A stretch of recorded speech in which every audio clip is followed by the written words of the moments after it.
So guys, for the first step, you want to fully close out of Microsoft Teams. Now to do that, in the bottom right of our taskbar, you want to click on the arrow. Now you want to find Microsoft Teams, you want to right click on it, and then click on Quit Teams. It's now going to fully close out of Microsoft Teams. And now for the second step, you want to head over to search again and type in %appdata %. Click on it. And now once you run this, you want to find Microsoft, you want to double click on it. Now you want to find Teams, you want to double click on it again. Now there's going to be some folders in here, which you want to delete all the files in these folders. So first is going to be application cache, you want to double click on it. Also, you might have more folders than me, but these are the exact ones that you want to do it for. So if you do have application cache, you want to double click on it, and then click on cache.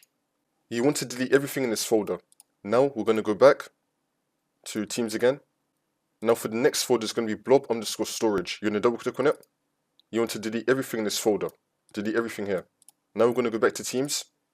You want to repeat what I just showed you for cache, databases, GPU cache, IndexedDB, local storage, and TMP. You can replay the video, come back to here, and you can see what the folders are. So you want to delete everything in all these folders right here. And now for the last step, we could just head over to search again and type in Teams. You want to click on it. It should now open up Teams again, and then the problem should be fixed.